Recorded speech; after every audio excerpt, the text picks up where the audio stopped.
অযোধ্যাত ৰাম মন্দিৰৰ প্ৰাণ প্ৰতিষ্ঠা উপলক্ষে কাকপথাৰত ৩ কিলোমিটাৰ দৈৰ্ঘ্যৰ ধৰ্মধ্বজালৈ বিশাল সমদল শদিয়া সমষ্টিৰ বিধায়ক বলিন চেতিয়াই শুভাৰম্ভ কৰে। এই সমদলৰ ৫০০ বছৰীয়া অপেক্ষাৰ অন্তত আজি অযোধ্যাৰ শ্ৰীৰাম মন্দিৰৰ প্ৰাণ প্ৰতিষ্ঠা কৰা হয়। প্ৰভু শ্ৰীৰামচন্দ্ৰৰ জন্মভূমি ৰাম মন্দিৰত প্ৰাণ প্ৰতিষ্ঠাক লৈ সমগ্ৰ দেশতে এক ধৰ্মীয় উৎসাহ উদ্দীপনা দেখিবলৈ পোৱা গৈছে। আজি তিনিচুকীয়া জিলাৰ কাকপথাৰতো ৩ কিলোমিটাৰ দৈৰ্ঘ্যৰ ধৰ্মধ্বজালৈ বিশাল সমদল বাহিৰ কৰে। কাকপথাৰ ৰামলালা প্ৰাণ প্ৰতিষ্ঠা সমিতিৰ সৌজন্যত এই বিশাল ধৰ্মীয় সমদল বাহিৰ কৰা হয়। শদিয়া সমষ্টিৰ বিধায়ক বলিন চেতিয়াই এই ধৰ্মধ্বজাবাহী সমদলটোৰ শুভাৰম্ভ কৰে। ৩০০০ মিটাৰ দৈৰ্ঘ্যৰ গেৰুৱা ৰঙৰ এই ধৰ্মধ্বজাখনত জয় শ্ৰীৰাম আৰু শ্ৰীৰামৰ ফটো সম্বলিত কৰি প্ৰস্তুত কৰোঁতে প্ৰায় ২৫ দিন সময়ৰ প্ৰয়োজন হৈছিল।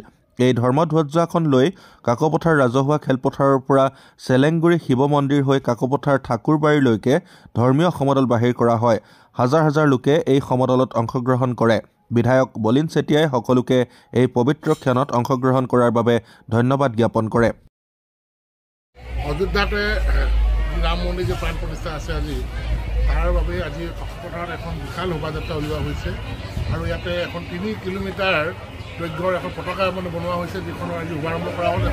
সেই পতাকাখন লৈ হাজাৰ হাজাৰ কাকপথাৰবাসী ৰাইজৰ সহযোগ ইয়াতে অংশগ্ৰহণ কৰিছে আৰু এখন শোভাযাত্ৰা এটা উলিওৱা হৈছে, বিশাল শোভাযাত্ৰা।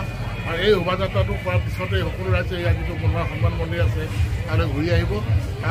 তাতে আমি প্ৰধানমন্ত্ৰীয়ে যি পূজা অৰ্চনা কৰিব প্ৰাণ প্ৰতিষ্ঠাৰ বাবে, সেয়া আমি ২টা বজাৰ পৰা ইয়াতে সকলো ৰাইজে মিলি একেলগে উপভোগ কৰিব। তাকে আমি আজি আশা ৰাখিছোঁ কাকপথাৰবাসী ৰাইজৰ সহযোগত যি বিশাল শোভাযাত্ৰা হৈছে, এয়া সকলো ৰাইজ ওলাই আহিছে, সকলো মন আনন্দ ভৰেৰে ভৰি পৰিছে, সকলোৰে মন আজি ৰামময় হৈছে। তাতে আমি সকলোৱে প্ৰাণ প্ৰতিষ্ঠাৰ সেই বিৰল মুহূৰ্তত আমি সকলো উপভোগ কৰিম। শাৰে শাৰে সকলো ৰাইজ গোট খাইছে।